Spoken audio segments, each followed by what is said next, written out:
Hi Westside, both Stern-Brady here. I'm so excited to be in the book of Titus. It is a power-packed book and I think you're going to love it.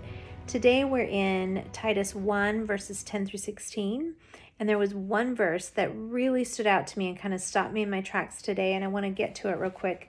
It says in verse 15, "It's true that all is pure to those who have pure hearts, but to the corrupt unbeliever nothing is pure. Their minds and consciences are defiled.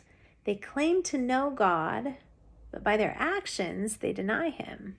So he's not talking about unbelievers in the classic sense of the word, people who are agnostic or atheist and say, I don't believe in God. He's talking about people who say they believe in God, but in looking at their life, it's clear that that belief has not sunk in to their actions or their character or their decision-making process. And I've had to really look at this today and ask myself the question, is my life becoming what I claim to believe?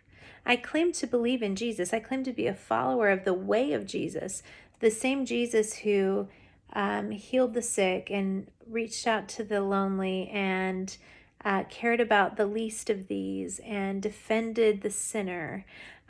I claim to believe in him and to follow him, but if my life and my actions don't reflect that character, I have to ask myself, really, am I following the God that I say I am? Am I becoming what I already believe? And Titus is going to keep coming back to that with us. It's going to keep challenging us to look at, if you're planted in Christ, then your life will naturally begin to look like that. Now, this is not putting on some sort of airs. This is not trying to do something to make people think you believe, to make people think you are one way when you're actually a different way.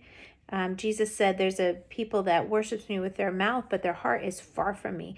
That is not what this is. What this is saying, if you are rooted in Jesus Christ, if your life is hidden in him, if your belief system is anchored in him, it will impact the way you live. It will impact the decisions you make. It will impact the way you love. It will impact the way you handle the pain that you inflict on others.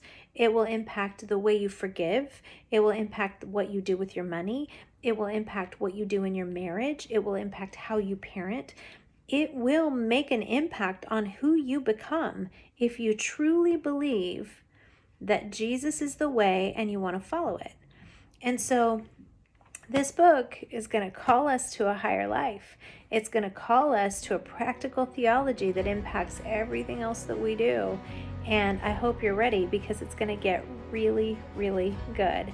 Thanks for being with me today, and I hope you enjoy tomorrow. I can't even remember who's doing tomorrow, but I know it's going to be great. So Titus is fun, and it's a good book, and we're going to have a good time as we go through it together.